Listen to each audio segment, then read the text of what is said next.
Welcome to another section of question discussion. Today we will continue discussing about management of nursing service and education. So let's start. First question, which of the following is the process by which the manager assigns specific duty? Specific duty means subordinate, അത് അവർക്ക് വർക്കേഴ്സിന് assign ചെയ്ത് കൊടുക്കുന്നതിന് പറയുന്ന process ഏതാണ്? Coordination അല്ല, communication അല്ല, delegation, supervision. So ഇതിൻ്റെ അകത്ത് അസൈൻ ചെയ്ത് കൊടുക്കുന്ന ഡെലിഗേഷൻ്റെ അണ്ടറിലാണ് വരുന്നത്, അവർ സൂപ്പർവൈസർ ചെയ്യുന്നത് വേറെ. അപ്പോൾ ഇതിൻ്റെ ആൻസർ സി ആണ്. Answer is C. Next, the person who find out the health need of an individual is called. ഒരു ഇൻഡിവിജ്വലിൻ്റെ ഹെൽത്ത് നീഡ് ഫൈൻഡ് ഔട്ട് ചെയ്യുന്നത്, അപ്പോൾ അത് ഇൻവെസ്റ്റിഗേറ്റ് ചെയ്യുന്നവരാ ആരാണ്? An evaluator, supervisor, investigator, decision maker. അപ്പോൾ ഇവാലുവേറ്റ് ചെയ്യും, supervise ചെയ്യും, decision maker എന്തിൻ്റെ decision എടുക്കും, ബട്ട് ഇൻവെസ്റ്റിഗേറ്ററാണ്. അപ്പോൾ ഇൻവെസ്റ്റിഗേറ്ററാണ് ഇതിൻ്റെ ഹെൽത്ത്, എന്തും ഇൻവെസ്റ്റിഗേറ്റ് ചെയ്ത നീഡ്സ് എല്ലാം മനസ്സിലാക്കുന്ന ഇൻവെസ്റ്റിഗേറ്ററാണ്. ഇൻവെസ്റ്റിഗേറ്റർ എന്ന് പറഞ്ഞിട്ടുണ്ടെങ്കിൽ നമ്മൾ ആ പേരിലൊന്നും അങ്ങനെയല്ല, നമ്മൾ അതുകൊണ്ടാണ് ഈ പേര് ഇത്ര അൺഫെമിലിയർ ആയിട്ട് തോന്നുന്നത്. സോ ഫൈൻഡ് ഔട്ട് ചെയ്യുക, അതാണ് എൻ്റെ answer. So answer C. The next question, which of the following is not an objective of patient assignment? Patient അസൈൻമെൻറ്റിൻ്റെ ഒബ്ജക്റ്റീവ് അല്ലാത്തത്. ടു പ്രൊമോട്ട് ഗുഡ് ഹെൽത്ത് ഒബ്ജക്റ്റീവാണ്. To achieve good ward management, to provide education, ഇതെല്ലാം ഈ patient അസൈൻമെൻറ്റിൻ്റെ ഒബ്ജക്റ്റീവാണ്. But അല്ലാത്തത് to develop new service പേഷ്യൻ്റായിട്ട് ബന്ധമില്ല. So answer is D. Next question, which of the following is as principles of delegation? ഡെലിഗേഷൻ്റെ principles ഏതാണ്? First, select the right person, provide sound financial management, delegate with consultation, give unreasonable pressure. അതായത് delegate എന്ന് പറഞ്ഞാൽ ഒരു work ഒരാൾക്ക് കൊടുക്കുന്നതിനെയാണ്. അതായത് team ലീഡറായിട്ടൊരു job delegate ചെയ്യുക, അല്ലെ ക്രിട്ടിക്കൽ കെയറിനെ നോക്കാൻ ഡെലിഗേറ്റ് ചെയ്യുക, ഇതാണ് നേഴ്സിംഗ് മാനേജ്മെൻറ്റിൻ്റെ അകത്ത് വരുന്നത്. അങ്ങനെ ഓരോന്നോ. അപ്പോൾ ഫസ്റ്റ്, പ്രൊവൈഡ് ഫിനാൻഷ്യൽ മാനേജ്മെൻറ്റായിട്ട് ബന്ധമില്ല. Delegate with consultation, no need consult, because manager ആയിരിക്കുമല്ലോ ചെയ്യുന്നത്, അപ്പോൾ കൺസൾട്ടേഷൻ്റെ ആവശ്യമില്ല. ഗീവ് റീസണബിൾ പ്രഷർ, അതായത് ഡെലിഗേറ്റ് ചെയ്ത് കഴിഞ്ഞിട്ട് അത്യാവശ്യം ജോലി ചെയ്യാനായിട്ട് അവരെ ഇങ്ങനെ ഫോഴ്സ് ചെയ്തുകൊണ്ടിരിക്കുക, അതിൻ്റെ ആവശ്യമില്ല. ഇതൊന്നും പ്രിൻസിപ്പിളുള്ളതല്ല. Then what's answer? Select a right person, അതായത് അറിയാവുന്ന ആൾക്ക് കൊടുക്കുക. അതായത് ഐ സിയുലെ കെയർ അറിയാവുന്ന നേഴ്സിന് ഐ സി കൊടുക്കുക, വാർഡിലെ ആൾക്ക് വാർഡ് കൊടുക്കുക. അതായത് select the right person to delegate a particular job. Okay, so answer is A. Next question, which of the following is a technique of supervision? സൂപ്പർവിഷൻ്റെ ടെക്നിക്ക് ഏതൊക്കെയാണ്? Group conference, continuing education, orientation, induction training. സൂപ്പർവിഷൻ്റെ വരുന്നത് ഏതൊക്കെയാണെന്നാണ് ചോദിച്ചേക്കുന്നത്. അതാണ് group conference എന്ന് പറഞ്ഞിട്ടുണ്ടെങ്കിൽ, especially ഒരു group സ്റ്റുഡൻസിൻ്റെ ഇടയ്ക്കാണ് ഗ്രൂപ്പ് കോൺഫറൻസ്. മീൻസ് നമ്മൾ ഒരു പേഷ്യൻറ്റിനെ കുറിച്ച് എല്ലാവരും നിന്ന് ഡിസ്കസ് ചെയ്യുന്ന പലരുടെ അഭിപ്രായം പറയുന്നത്, ഇതൊക്കെയാണ് ഗ്രൂപ്പ് കോൺഫറൻസ്. ഓറിയൻറ്റേഷൻ, അത് അവരുടെ ടെക്നിക്കിൽ വരുന്നതല്ല, സൂപ്പർവിഷൻ്റെ ടെക്നിക്കിലല്ല. ഇൻഡക്ഷൻ ട്രെയിനിങ്ങിലും നമുക്ക് സൂപ്പർവിഷൻ വരുന്നില്ല. നമ്മൾ സൂപ്പർവൈസ് ചെയ്യുന്നത് കണ്ടിന്യൂയിങ് എഡ്യൂക്കേഷനിലാണ് സൂപ്പർവിഷൻ ടെക്നിക്ക് വരുന്നത്. സോ ആൻസർ ബി ആണ്. അടുത്തത്, which of the following is characteristics of guidance? ഗൈഡൻസിൻ്റെ ക്യാരക്ടറിസ്റ്റിക്സ് എന്താണ്? Planning, specialised service, continuous process. Planning വേണം ഗൈഡൻസിന്, ഒരു സ്പെഷ്യൽ സർവീസ് വേണം. അതായത് ഒക്കേഷണൽ ഗൈഡൻസ് ആണോ, പേഴ്സണൽ ഗൈഡൻസ് ആണോ, കരിയർ ഗൈഡൻസ് ആണോ, അപ്പോൾ അതിനൊരു സ്പെസിഫിക് സർവീസ് ആയിരിക്കണം. ഒറ്റ സ്റ്റെപ്പല്ല, ഇതിങ്ങനെ സ്റ്റെപ്പ് ബൈ സ്റ്റെപ്പായിട്ടാണ് കൗൺസിലിംഗ് കംപ്ലീറ്റ് ചെയ്യുന്നത്. സോ ഇതിൻ്റെ ആൻസർ ഡി ആണ്. ഓൾ ഓഫ് ദ എബോ ഇതിൻ്റെ അകത്ത് വരുന്നതാണ്. Next question, rules and regulations are plans that define specific action or non action. Rules and regulation എന്ന് പറഞ്ഞാൽ ഒരു പ്ലാനാണോ, സ്പെസിഫിക് ആക്ഷനെ മെൻഷൻ ചെയ്യുന്നതാണോ? അല്ല. Plans that do not define specific action, ഒരു ആക്ഷനെ ചെയ്യുന്നില്ല, എടുക്കുന്ന ആക്ഷൻ ഇതനുസരിച്ച് ഫോളോ ചെയ്യണം എന്നേ ഉള്ളൂ. പ്ലാൻസ് ദാറ്റ് കൺട്രോൾ ഫിനാൻഷ്യൽ അല്ല. Plans that discuss the standard അല്ല. Rules and regulations are plans that do not define specific action, ഒരു ആക്ഷനെ സ്പെസിഫൈ ചെയ്യുന്നില്ല. അപ്പോൾ ആൻസർ ബി ആണ്. Next, organisational structure referred to. Organisation structure എന്ന് പറഞ്ഞാൽ എന്താണ്? Formal configuration of an individual, formal configuration of a group, both ആണോ none of the above ആണോ? ഓർഗനൈസേഷൻ സ്ട്രക്ചറിൻ്റെ അകത്ത് ഫോർമൽ ആയിരിക്കണം എപ്പോഴും. കോൺഫിഗറേഷൻ ഒരു ഇൻഡിവിജ്വലിനും വേണം, ഗ്രൂപ്പിനും വേണം. അതാണ് organization. Both we have to organize. അപ്പോൾ ആൻസർ സി ആണ്. Next question, evaluation must contain content that is relevant to individual been evaluated in A.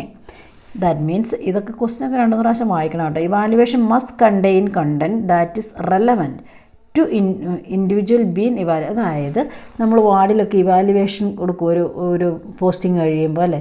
അപ്പോൾ എന്തായിരുന്നു, ഇവാലുവേഷൻ്റെ അകത്തുള്ള കണ്ടൻസ് എല്ലാം റെലവൻ്റ് ആയിരിക്കണം. ഇപ്പോൾ സ്റ്റാഫ് നേഴ്സിൻ്റെ ഇവാലുവേഷൻ സ്റ്റാഫ് നേഴ്സിൻ്റെ ജോബ് ഡിസ്ക്രിപ്ഷൻ വെച്ചാണ് ഇവാലുവേറ്റ് ചെയ്യേണ്ടത്. ഇൻചാർജിൻ്റെ വെച്ചാണ് ചെയ്യേണ്ടത്. അപ്പോൾ അതിൻ്റെ എന്താണ് different been evaluate in a different setting, particular setting, both. അപ്പോൾ ഇതിൻ്റെ അകത്ത് എന്നാണ്, ഓരോ ഡിഫറെൻറ്റ് സെറ്റിങ്ങിൽ നമുക്ക് ഇവാലുവേറ്റ് ചെയ്യാൻ പറ്റത്തില്ല സെയിം കണ്ടൻറ്റ് വെച്ച്, പർട്ടിക്കുലർ സെറ്റിങ്സിലേക്ക് മാത്രമാണ്. അപ്പോൾ ഓരോ സെറ്റിങ്ങിന് മീൻസ് ലെവലിനും അല്ലെങ്കിൽ ഓരോ ഏരിയയ്ക്കും വേറെ വേറെ ഇവാലുവേഷൻ ക്രൈറ്റീരിയാസാണ്. അപ്പോൾ ആൻസർ ബി ആണ്. Next question, which of the following is not a quality assurance method? Quality QC ഒക്കെ നമ്മൾ അറിയാവുന്നതാണ്. ക്വാളിറ്റി അഷുറൻസിൽ ഇല്ലാത്തത് ഏതാണ്? ക്വാളിറ്റി സർക്കിളുണ്ട്, നേഴ്സിംഗ് ഓഡിറ്റ് അതിൻ്റെ അകത്തുള്ളതാണ്, പിയർ റിവ്യൂ ഉള്ളതാണ്, പ്രസൻറ്റേഷനാണ് ക്വാളിറ്റി അഷുറൻസിൽ ഇല്ലാത്തത്. ക്വാളിറ്റി അഷുറൻസിൻ്റെ അകത്ത് പ്രസൻറ്റേഷൻ വരുന്നില്ല, ഇതെല്ലാം ബാക്കിയെല്ലാം ഉണ്ട്. അപ്പോൾ പ്രസൻറ്റേഷനാണ്. അപ്പോൾ നോട്ട് ആയതുകൊണ്ട് പ്രസൻറ്റേഷൻ സി ആണ് ഇതിൻ്റെ answer. Next, which of the following is or are the criteria four selecting evaluation tool? അതായത് ഒരു ഇവാലുവേഷൻ ടൂള് സെലക്ട് ചെയ്യാനുള്ള criteria: examine objective, sampling the content, checking validity and reliability. അതായത് ഒരു evaluation important ആണ് അഡ്മിനിസ്ട്രേഷനിൽ. അപ്പോൾ evaluation എഡ്യൂക്കേഷൻ്റെ അകത്തും അത് തന്നെ വരുന്നുണ്ട്. ഇവാലുവേഷൻ ചെയ്യുന്നതിനിപ്പുറം നമ്മൾ അതിൻ്റെ ഒബ്ജക്റ്റീവ് എന്നാന്ന് ആദ്യം നോക്കണം. ഓക്കെ, ആൻഡ് സാമ്പിളിംഗ് കോണ്ടൻറ്റ്, അപ്പോൾ നമ്മളതിൻ്റെ സാമ്പിൾ നോക്കണം. പിന്നെ ചെക്ക് ചെയ്യണം അതിൻ്റെ വാലിഡിറ്റി എന്താണ്, എത്രമാത്രം റിലയബിളാണ് എന്ന് നമ്മൾ നോക്കണം. അപ്പോൾ ഇവാലുവേഷൻ്റെ അകത്ത് ഇതെല്ലാം നമ്മൾ നോക്കണം. അതുകൊണ്ട് ആൻസർ ഡി ആണ്, all of the above. Next question, which one of the following is the element of directing in hospital? അതായത് which one of the following is the element of directing, ഹോസ്പിറ്റലിൻ്റെ ഡയറക്ഷൻ്റെ എലമെൻറ്റ് വരുന്നത് എന്താണ്? അപ്പം ഡയറക്റ്റിനകത്ത് education വരും, discipline വരും, planning വരും, ഡെലിഗേഷൻ വരും. ആക്ച്വലി ഇതിൻ്റെ അകത്ത് ഈ പ്ലാനിങ്ങും ഇതിൻ്റെ അകത്ത് വരുന്നതാണ്. ഈ ഡെലിഗേഷനാണ് ഇതിൻ്റെ അകത്ത്, പ്ലാനിങ്ങും വരും, പക്ഷേ ഡെലിഗേഷനാണ് മെയിനായിട്ട് വരുന്നത്. അപ്പോൾ ഇതിൻ്റെ അകത്ത് ആക്ച്വലി ഈ ക്വസ്റ്റ്യൻ്റെ അകത്ത് ഇത് ഡെലിഗേഷൻ, പ്ലാനിങ്ങും അതിൻ്റെ ഒരു ഇനീഷ്യൽ പാർട്ടിൽ വരുന്നതാണ്. അപ്പോൾ ക്വസ്റ്റ്യൻ ആൻസർ ഈസ് ഡി.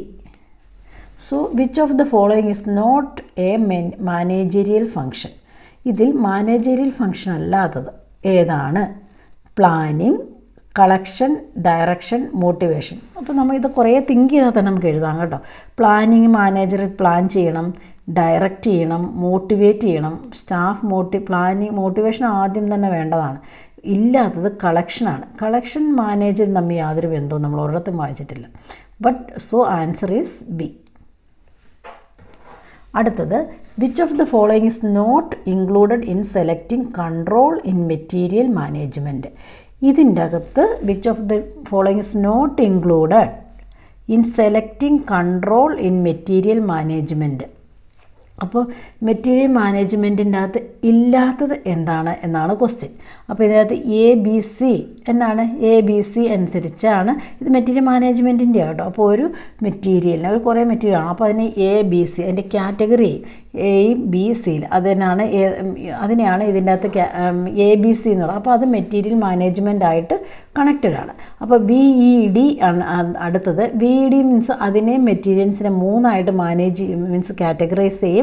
അതിൻ്റെ അകത്ത് vital, essential and desirable. Vital എന്ന് പറഞ്ഞാൽ ഏറ്റവും ഇമ്പോർട്ടൻ്റ് ആയിട്ടുള്ളതാണ്, പിന്നെ എസെൻഷ്യൽ ആണ്, പിന്നെ ഡിസൈറബിൾ. അപ്പോൾ മെറ്റീരിയലിനെ 3 സെക്ഷനായിട്ടാണ് ചെയ്യുന്നത്. അപ്പോൾ ഇതിൻ്റെ അത് വൈറ്റലും എസെൻഷ്യലും ഒന്നും ഒരു കാരണവശാലും അതിലൊരു കുറവ് വരാതെ നമ്മളിങ്ങനെ മെയിൻറ്റെയിൻ ചെയ്യും. അപ്പോൾ മൂന്നാമത്തെയാണ് ഗോൾഫ്. ഗോൾഫ് എന്ന് പറഞ്ഞിട്ടുണ്ടെങ്കിൽ എവിടുന്ന് കിട്ടുന്നു, ഇതിൻ്റെ സോഴ്സ് അനുസരിച്ചാണ് ഗോൾഫ് വരുന്നത്. ഫസ്റ്റ് അതിൻ്റെ അത് ജി എന്താണ്, ഗവൺമെൻറ്റിൽ നിന്ന് കിട്ടുന്നു. ഒ എന്ന് പറഞ്ഞിട്ടുണ്ടെങ്കിൽ അതിൻ്റെ അത് ഓർഡിനറി അവൈലബിൾ, ലോക്കലി അവൈലബിൾ. അതായത് ഗോൾഫ് ഇതാണ്, government, ordinary available, locally available and പിന്നെ എന്താണ് ഫോറിൻ അവൈലബിൾ. ഇതാണ് അപ്പോൾ ഈ ഗോൾഫ്. അപ്പോൾ ഇത് കാറ്റഗറൈസ് ചെയ്യുന്ന ABC ആയിട്ട് VED വൈറ്റൽ, എസെൻഷ്യൽ, ഡിസൈറബിൾ അങ്ങനെ കാറ്റഗറൈസ് ചെയ്യും. പിന്നെ ഗോൾഫ് എന്ന് പറഞ്ഞാൽ അതിൻ്റെ source from where the getting, government, ordinary, local, foreign we are getting from outside. അപ്പോൾ ഇതെല്ലാം മെറ്റീരിയൽ കൺട്രോളിൻ്റെ അകത്ത് വരുന്നതാണ്. അപ്പോൾ ഇതിൻ്റെ അകത്ത് എന്നാണ് IPL അനലൈസ് എന്ന് പറഞ്ഞൊരു അനലൈസ് ഇല്ല, അത് ഇല്ല, നമുക്ക് അങ്ങനെ പഠിക്കാനേ ഇല്ല. സോ അപ്പോൾ അതിൻ്റെ ആൻസർ C ആണ്. നെക്സ്റ്റ് ക്വസ്റ്റ്യൻ ആണ്, which of the following is not an error in discipline. അപ്പം ഡിസിപ്ലിൻ്റെ അകത്ത് വരാത്തത് ഏതാണ്? നോട്ട് ആൻ എറർ എന്നാണ് കേട്ടോ ക്വസ്റ്റ്യൻ. അത് ഡിലേ ഇൻ അഡ്മിനിസ്ട്രേഷൻ, അത് ഡിസിപ്ലിൻ്റെ അകത്ത് വരുന്ന എററാണ്. ഫെയിലിയർ ടു ഡോക്യുമെൻറ്റ്, അത് ഡിസിപ്ലിൻ്റെ അകത്ത് വരുന്ന ഇതാണ്. Failure to act within time, ഇതെല്ലാം ഡിസിപ്ലിനകത്ത് വരുന്നത്. അപ്പോൾ ഹോസ്പിറ്റൽ ഡിസിപ്ലിൻ എന്ന് പറഞ്ഞിട്ടുണ്ടെങ്കിൽ അതിൻ്റെ ഈ ഡിസിപ്ലിൻ എന്ന് പറയുന്നതിന് പർട്ടിക്കുലർ മീനിങ് ഒക്കെ ഉണ്ട്. അപ്പോൾ അതിൽ നിന്ന് അങ്ങോട്ടോ ഇങ്ങോട്ടോ മാറുമ്പോഴാണ് നമ്മൾ ഇൻസിഡൻറ്റ് റിപ്പോർട്ട്, നിയർ മിസ് റിപ്പോർട്ടൊക്കെ വരുന്നത്. ഇതിന് അഗെയിൻസ്റ്റ് ആയിട്ട് എന്തെങ്കിലും വരുമ്പോഴാണ്. അപ്പോൾ ഇതിൻ്റെ അകത്ത് വരുന്ന ഡിസ്ക്രൈബ് കറക്റ്റീവ് ആക്ഷൻ ഡിസ്ക്രൈബ് ചെയ്യുന്ന ഡിസിപ്ലിൻ്റെ അകത്ത് വരുന്നില്ല. ഇതിനകത്ത് വരുന്ന delay, failure or failure to act, എന്തെങ്കിലും പ്രോബ്ലമാണ്. കറക്റ്റീവ് ആക്ഷൻസ് അതിൻ്റെ നെക്സ്റ്റ് സ്റ്റെപ്പാണ്. അത് അതിൻ്റെ അകത്ത് സോൾവ് ചെയ്യുന്നതാണ്, റൂട്ട് കോസ് അനലൈസിസിൻ്റെ അകത്ത് വരുന്നതാണ്. അപ്പോൾ ഇതാണ് നമ്മുടെ ഇന്നത്തെ സെക്ഷൻ. അപ്പോൾ നിങ്ങൾക്ക് ഇതിനെക്കുറിച്ചൊക്കെ ഒരു ഐഡിയ ആയെന്ന് ഞാൻ വിചാരിക്കുകയാണ്. അപ്പോൾ നിങ്ങൾക്ക് ഈ ക്ലാസ് ഇഷ്ടപ്പെട്ടെങ്കിൽ please subscribe my channel. Thank you.